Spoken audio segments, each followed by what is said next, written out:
device on the screen. So it's that time of the week again. It's time for another Umbraco You Hangout. And today I'm joined by my good friend Ravi. How you doing, Ravi? Yeah, not too bad. It's Friday afternoon. Exactly. It's Friday, isn't it? It's the end of the week. Not long till beer o'clock. And yeah. So as always, we kind of do a brief introduction. So Ravi, how did you kind of get involved with the world of Umbraco? About almost 5 years ago, I joined Fox, and they had decided to move a lot of their stuff from an existing CMS to Umbraco. Mm-hmm. They made that choice before I joined, so I joined and was sort of thrown in. Mm-hmm. Fortune to come in that way. As a result of that, and then I think shortly after that was the 5-year birthday party, which you set up on the boat, as I recall. Yeah, so that was quite a few years back now, 6 years ago. Yeah. So, and off the back of that, given where I was working and where I'm living, in terms of gateway to Essexshire, yep. I found that there was a meetup that had been organised or started, and I decided, well, I'll go along to that. Yeah. Cool. And since then, I've sort of been, I suppose, Umbraco on and off for 5 years. Some of the jobs have been Umbraco, some I brought Umbraco with me. That's always good. Or tried to shoehorn it in unnecessarily. Yeah. But yeah, so that's, I suppose, that's the last sort of 5 years. Yeah, sweet. That's really good. So yeah, today I obviously got you or collared you earlier in the week to come and talk about running a meetup group. And obviously you've been running the Umbraco London meetup group for the last easily 3-4 years, if not longer now. I sort of joined. Well, as I said, I started off just as an ordinary punter, just going along to the meetups. Yeah. And then about, I suppose, 2.5-3 years ago, I asked to help out with one of the Christmas meetups. Mm-hmm. Was not just a joint; it was a joint effort between myself, Hendy, and Lawrence of Voodoo, and we suggested we have a Christmas party. And that was when I sort of started doing a bit more in terms of the meetups and promotion and things like that. Then I suppose I've increased how much I do it in the last sort of year and a half. Yeah, so obviously, I think, like you say at the very beginning, Adam from the Cogworks, obviously my lovely boss, obviously originally set up the meetup group, and as time has gone on, it seems like unfortunately he's had to kind of take a step back just because of other commitments, and you've kind of stepped in and kind of really jumped into that role and kind of moved the meetup group. I'd say that leaps and bounds into kind of the next step. Yeah, I suppose it's that classic thing, you know. I suppose we're open source, so he open sourced it. Yeah, exactly. I've sort of taken that a little bit further in terms of what we're trying to do and what we're trying to. I suppose we're trying to do two things, and with the meetups, one is keep it social. Yep. And also try and bring benefit, so talks, chatting, and all that kind of stuff is still there, and hopefully an informal environment to meet these people who develop these packages and things like that. And so you sort of build a relationship, then you don't feel so guilty or sort of scared asking them online, can you give me a hand with such and such? Yeah, no, he's great making I thank you the other day. Yes. So you talk about it becoming, I suppose, not formal is probably not the right word, but in the early days of the meetup, it was literally let's go and grab a pint in the pub and just have a chat. And maybe the laptop would occasionally get open and go, oh, there's some cool code I've written. But now that you've kind of got more involved, it's nice to see that there's a nice even mix, like you say, of the social kind of aspect that we've had from just going down, chatting down the pub, to now kind of more organized talks, or more something that people actually kind of want to show off on a monthly basis. Yeah, I suppose, yeah, it gives it the structure of, I think one of the biggest challenges for a while was not necessarily having people come along, it was more having reasons for people to come along. So if they didn't feel like they had something to demo, they may not pop along, or they feel like, oh, well, I'm not contributing, I'm just sitting here and chatting. But for me, that's half and half of what it's about. It's about meeting people and becoming part of that community in whatever little way it is. And then hopefully it's also a warm and comfortable enough environment to go, hey, I've got a problem, or I've done this little thing which I think is quite cool. What do you think? You know, and I think originally I thought it'd be a great feeding ground for people to sort of say, well, I need some help with this, and off you go, and sort of packages come out of meetups and chats at a meetup. Yeah. Which didn't really happen that way.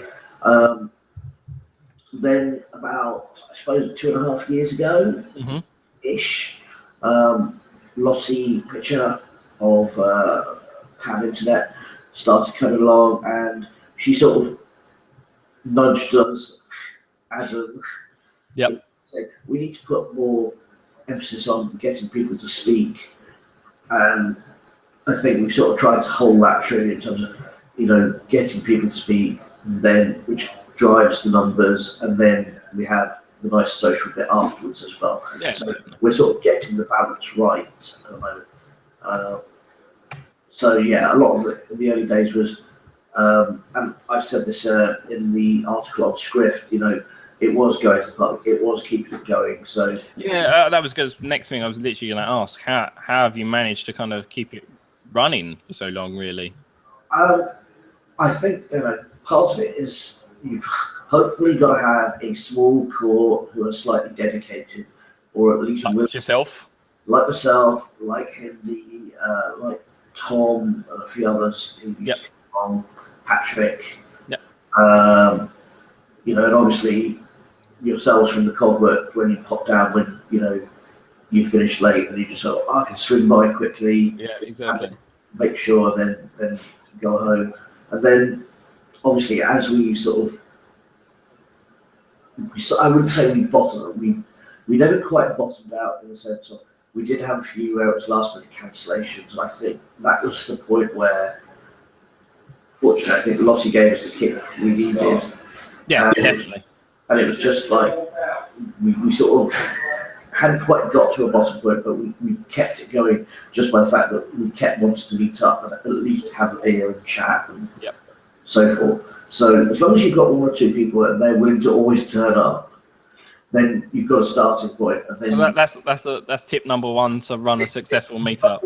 Is basically have at least, I suppose, a core of 3 who are interchangeable in the sense of, you know, not everyone's always going to be able to do it, but if at least one of those guys or 2 of those guys turn up, then you've got the beginnings of something. So it means that people can shrink, the group can grow or shrink as it needs to, but there's someone, always a little touchstone to sort of keep it going.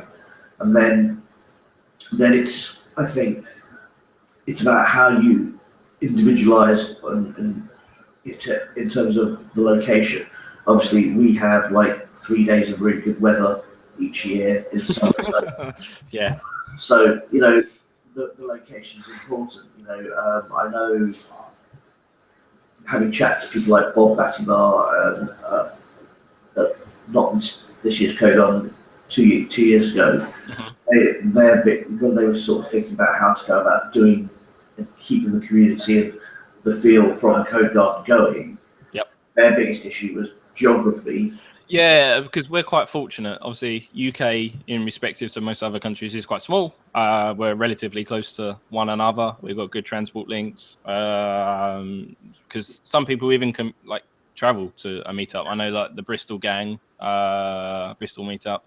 I know people who will travel from Bath and some other places, so in the surrounding areas, to kind of go to that meetup. But like you say, the guys in the States, it's hard. I want to have a meetup in I don't know, New York. Not everyone's based in New York. It's not something that you can just go and. You sort of got to cultivate those local things. I mean, I suppose we're fortunate. We've got UK's now got, I think, about four Umbraco meetups. Yep. You've got the London one, the Bristol one. There's a Manchester one, and I think there's potential. I've seen whispers of Glasgow one. Yep. So we do quite well, and that covers a lot. I mean, it still holds in terms of geography. Nice to have a South Coast one and a sort of Norfolk. Yeah. But that's just me asking, or a Welsh one. But slowly catch a monkey. Definitely. So I think what we've got, fortunately, in terms of the London meetup, is we have an awful lot of Umbraco developers in London. Now, there's kind of it's a highly concentrated area, isn't it? We're quite fortunate. There's a lot of Umbraco developers in a very small space, really. So getting them to come along, hopefully, is not so much of a big deal. And then just give them the right incentive is the sort of kicker to that. So so that I think having a small core, keeping it going.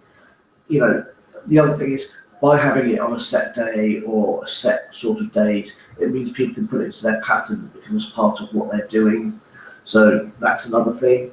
We originally, I think it was the meetup started on a Tuesday. Yeah, I think it used to be like it used to be the first Tuesday of every month or something. Yeah, then it moved to a Thursday, and then it moved back to a Tuesday, and I think which was to do with organisation. But I think we're now settled on doing it. I think the second Thursday of every month,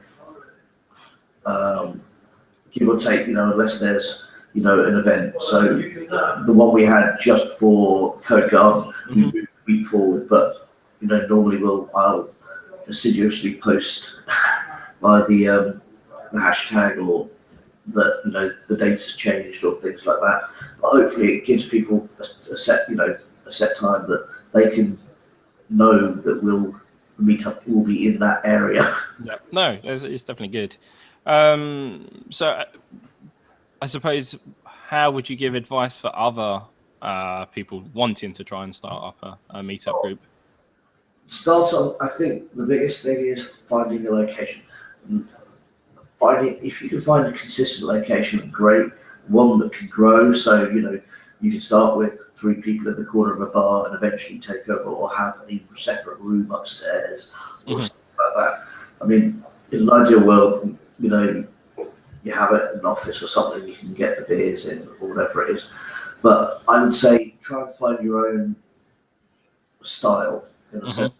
It may not be, whether it's do like 2 little presentations or leave it open for presentations, and then have like a big social thing or whatever it is.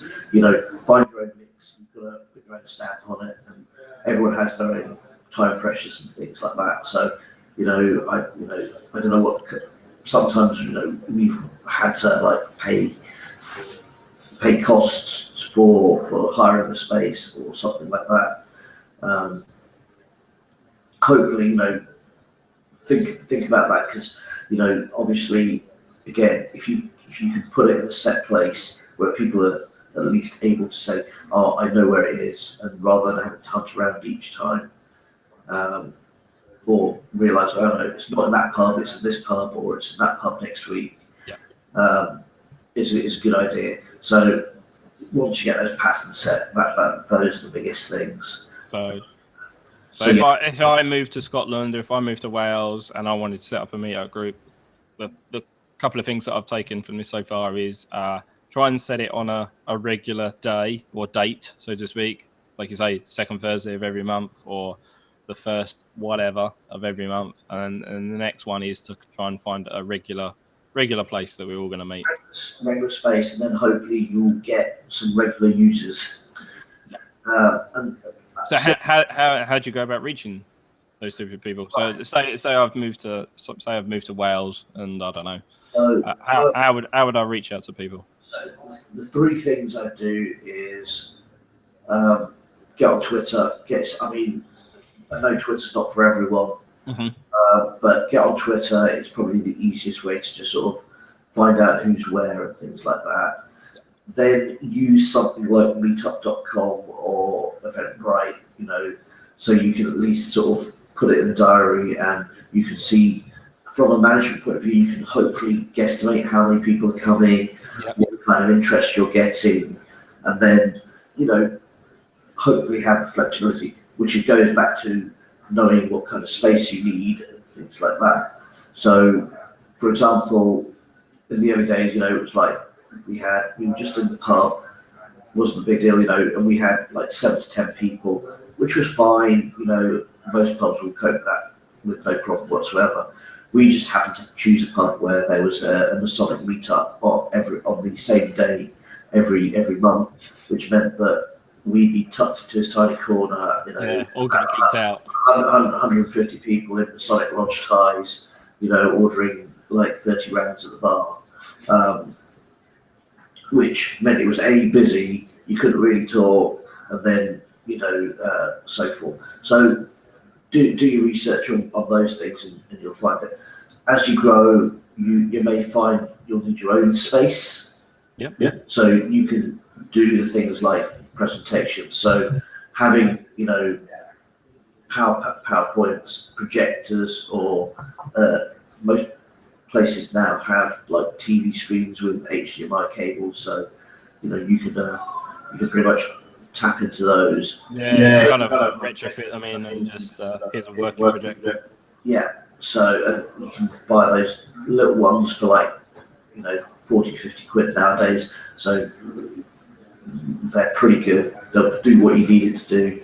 But then you can then do demonstrations, which again will increase the number of people you need, which will change what space you need, which goes back to if then people can at least you have a rough idea of what level of interest there is through the meetup or Eventbrite, then you can sort of like work on getting the right space. Yeah. So in the last couple of months, what we've tried to do is, apart from open sourcing in terms of not just me, as it were, I've been fortunate enough that there's a couple of companies who sort of approached me and said, well, we've got a space, we'd like to do a talk or a demo or something like that, and we'd like to host you. So we've had the guys at Radley Gelder host us now twice. Yep. We've had the guys at Zone host us in their office. And obviously we're open to anyone else who would like to host us. Just email me or Twitter me, or put a comment on the meetup group. Again, this goes back to keeping the organisation and things like that. So when you do set up whatever account it is, you can message people, you can do the promotion you need to. I would say you don't need to do any promotion until at least maybe 2 weeks before, and it's literally a one-liner saying, hey, the meetup's in X number of days. Yeah. And then, admittedly, I probably spam it a little bit, but I like to do one with 1 week to go, and then one the day before at least, and then one on the day. Yeah, just makes sense. Just to keep it in people's minds, so if they do forget for a reason, they do get the reminders. They'll sign up and they'll turn up, hopefully. Always, as with parties, you always have like a small percentage of people who just don't turn up, or people who turn up who didn't reply in the first place. Yep. So take into account that as well. And then the rest is more about you as the host standing up, introducing people and letting them do their thing. Yeah, no, this is really, really good. So I suppose we briefly touched on obviously other countries, such as obviously things like the States, and I know there's quite a big community in Australia, but again, geographically, you think they could do anything in terms of doing meetup groups? Do you reckon they could use things, the joys of the internet and Skype, to kind of dial in, so to speak? I think that there's opportunities for that, but how that would work in the sense of how you do. I mean, it'd be great for doing demos and sort of seeing people and things like that. Yeah. Collaboration, maybe not so much in the social sense, which is. Yeah, I was going to say it would be good for like a demo, but like you say, the real kind of socializing and just kind of catching up with people, finding out what they're working on, and just having a good old chat.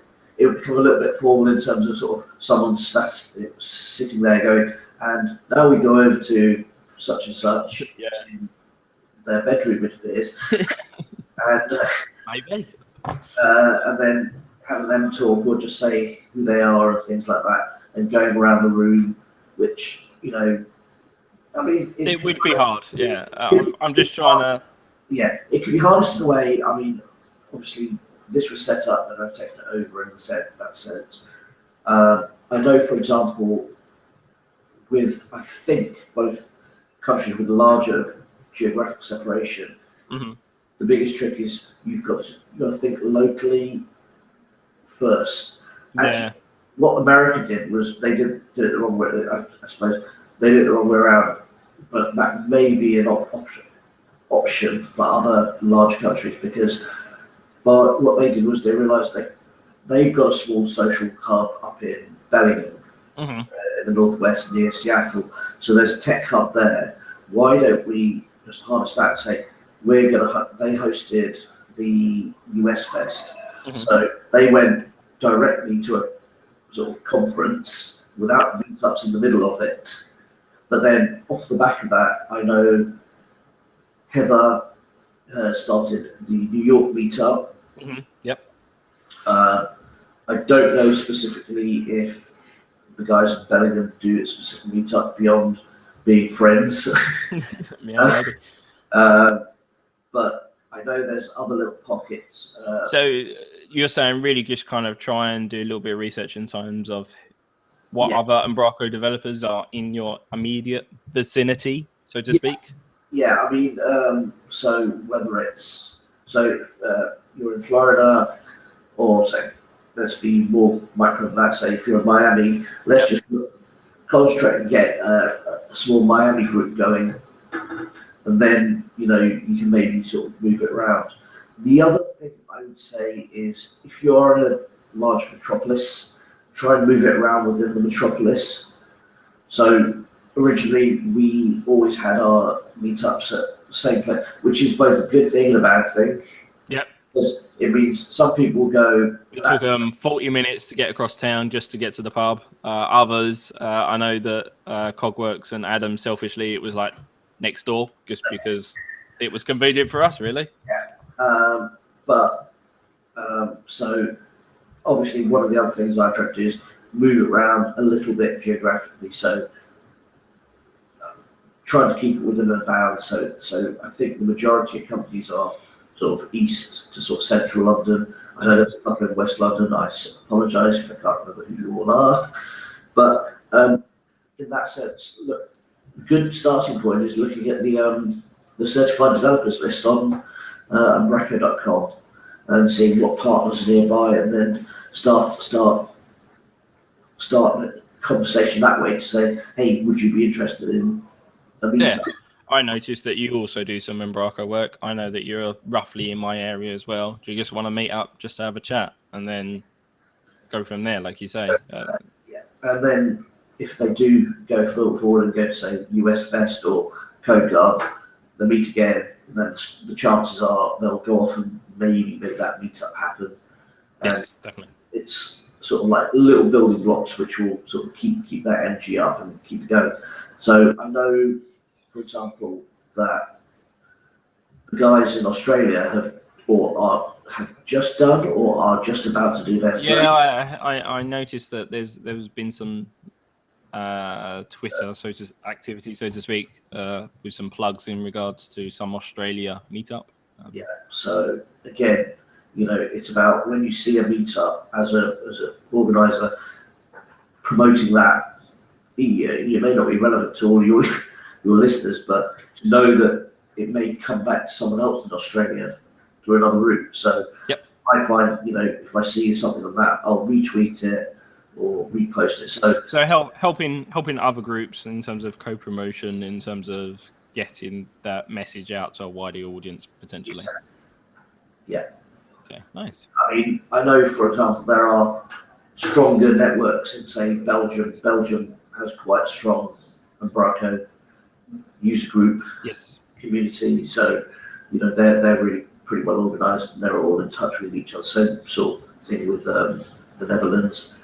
But with the large countries and communities, start there. I mean, whether you start there or whether you start by meeting other like-minded people at a larger event like US Fest or Code Guard, trying to take that energy back. That's the way to sort of go about starting it. Yeah, I think that you make a good point there in terms of going to these maybe like larger conferences, so to speak, or try and harness in, like you say, that energy or that enthusiasm to try and kind of make that motivation to kind of kick off meeting up with a couple of other people to begin with in your area and just growing it. Growing it there, yeah. And then, once in a while, try something a little different. Yeah, so that's a good point.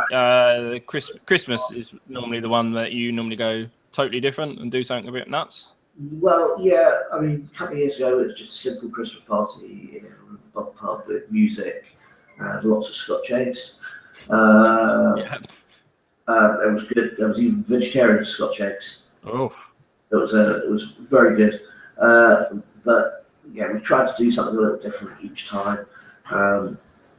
I've sort of mentioned it to some people, but we're trying to do a pub quiz this year. Good. And hopefully more people will sign up for that, because there are prizes and there is eternal glory. There are prizes and eternal glory. That's enough in itself for Ravi to turn up. At least a week. What's that? Sorry. Eternal glory for at least a week. At least a week. Yeah. So I'm in the middle of trying to organise that at the moment. Cool. What it is, while I said you don't promote too early, you can't sort of be organised. You have to sort of think half a month ahead. Okay, in terms of preparation from an organiser's perspective. Yeah. More preparation, the better. Yeah, I mean, again, this comes to the more people you get involved, the more chances you have of succeeding. I've found. Like I said, I've had wonderful help from like Ali, when having done the meetup at Ravi Motha, he came up to me and said, we'd like to do a meetup at Zone and do a presentation. Like, absolutely. Yes, please. Yes, please. And that's great. So yeah, we're more than happy to take on any criticisms. Yeah. So how do you go about finding or approaching people? So now you've got this format of more kind of talks and then kind of a social before or after. How do you go about approaching people? Right. So I do it by just boldly walking up and saying, "Please do a talk. Please talk about something." Please do a talk. If I can do it, anyone can do it. And to be quite honest, that's partly why whenever I start at the meetups, I do something which is no more than 2 or 3 minutes tops, just to give you an example to sort of say, or at least make you think, hang on, if he can do the talk, sure. If he could do it, then I could do it. Sure. Yeah. Do it. Awesome, Ravi. That's very good. So with that said, what's the future for the the London Umbraco meetup group? What's the future? The next, the immediate future is the next one. I'm just trying to make sure of a location, and then I'll tweet it out. Cool. This would be more of a social one. And then the next one is the nominal Christmas one. So that's a must attend. That's a must attend with this eternal glory of a pub quiz, surely. Yeah. So I will sort of start putting notes out about that. But long term, in terms of, so it's been alive for 5 or so ish years. What's the future? What's the future hold? I would like to think we stay with what we're doing. We maybe try and do maybe 1 or 2 larger, more formal events, maybe in conjunction with, Cogworks or any other partners. I know at the moment we have the Cogworks logo on the meetup page, and some people will be going, "Oh, it's their meetup." It's not. It's everyone's meetup. You make a very good point there, Ravi. It's Adam did start it, and it was his account. Hence, he's got a lovely Cogworks logo on that page. You make a very good point. It is the community. It's the people who turn up and month in, month out. That is their event, their meetup. It's the people that make it. Your meetup, so come along, suggest things. With whoever partners or whatever partners, we'd maybe like to do 1 or 2, maybe slightly larger, formalish events. Mm-hmm. I know Dan talked about that in the little interview he did for the UK festival.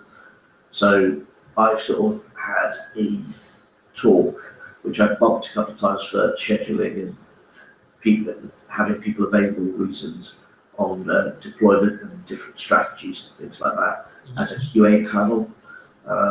So I'm trying to think of events along those lines. So if there are hot topics, people... Okay, so more of a kind of focused set of talks rather than talk on X, talk on Y, a kind of a collection of talks on a set topic. Okay, nice. And then the other ones will be sort of in the traditional mold of, here's, come along, have a few beers, watch a couple of demos, and then as you've got with the confessions box, or the 5-minute slots, the idea is, at the end of a meetup, if you've got something and you've suddenly got emboldened by having a beer or 2, if you want to do a demo, you're always welcome to do that, because we want to keep that little part of it going. I think you have some fans, Ravi, behind you. Yeah, well, we finally got to do one of the things we always planned, which was have our fake fight. Yes. Oh, yes. I never got that to done. We should do something. But anyway, so the idea is to keep that sort of semi-formal thing going for the majority of the meetups. Have 1 or 2 more sort of formal talks. I think we've now got 3 or 4 sort of scheduled in, as it were, big events. Mm-hmm. Usually the one just before Code Garden and the one just after Code Garden are pretty big meetups for people who can't go to Code Garden, but will get to catch up. The one before is for a lot of newbies to come along and see faces so they can recognise people. So when they are in Odense next year, they will have people to go, I know him, he's from... Yeah, I recognise that person. Yeah, which is what I did the very first year. No, it's what I've done previously as well. It's a useful way of actually putting Twitter handles to names and things like that. And then, obviously, we have the Christmas one. And I think the one after the UK festival, again, I think we might have a bunch of people, because people who can't go to the festival might want to come along and see talks. Also, just as a sort of, this is something I know we've done sort of before, but if you ever want to do a talk, or you are planning on doing a talk for any kind of conference, and you want a nice, safe, loving environment to practice that talk in, please feel free to do it at the meetups, because we've had that done before. So the guys at Crumpled here did a meetup where they practiced their talk before. Yeah, and it's a good way to get feedback as well and find out, did this work well in my talk? If you're giving kind of like a more formal talk, like you say, at a bigger conference or a bigger meetup group, it's a nice way to kind of demo an early kind of version of it, or get some feedback in terms of how people think your talk goes. You are speaking. If you are now a confirmed speaker and you want to practice it, feel free to come along to the London Umbraco meetup. Awesome plug. I think we're near enough out of time, unfortunately, Ravi. Any other quick tips in terms of if I was going to go and set up a meetup group in my area, what would you recommend? I know we've covered them, but just to rehash, I suppose, find some sort of meetup.com style thing to use, manage. Make sure you use Twitter if you don't have Twitter. I know some people don't like Twitter, but Twitter, Facebook, I tend to use Twitter more because I think it's a more immediate thing, and I think a larger number of people use Twitter in that way, especially with the columns and so forth.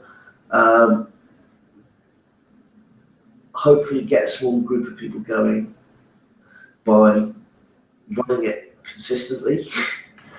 Try and get a good consistent location to start with at least, so people know where it is or stand a chance of finding it each time till you get that call. Eventually think about if it does grow, think about the type of space you need and what you want to do with it. If you want to have talks, make sure you've got a projector, or go equipped with lots of different like VGA, Thunderbolt, whatever, cables, a bag of cables. Have those. Project, or find out if the place you're showing has either a TV or a projector with relevant cables.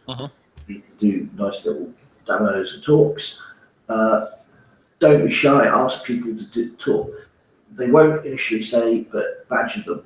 Eventually someone will crack. Pester them until they just go, oh, go on then. Okay. Yes, I'll do it. And admittedly, it's a back end thing, but I try and make sure there's diversity. We've had, in fact, say quietly, we had a cycle demo. Oh, it was actually quite useful.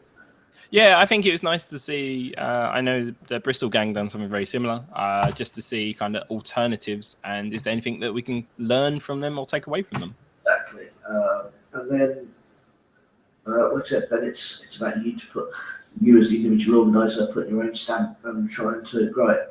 I wouldn't expect everyone to go from 0 to 30 people at every one. No. Take time, and there'll be the odd one which you'll have to cancel at the last minute, but try and communicate with your audience if you do, or let them know that there's a chance you might not be able to make it. But then this goes back to if you have multiple organisers, hopefully at least one of them will be and the rest of it is to have fun. I think it's all sound advice, Ravi. Person going to the pub, that is a meetup in my book. Yeah, as long as you meet up with someone else, that's a meetup. There you go. Awesome advice, Ravi. Thank you so much for taking the time to talk to me today. And I will see you next week at the UK Festival, and we'll have a bigger meetup.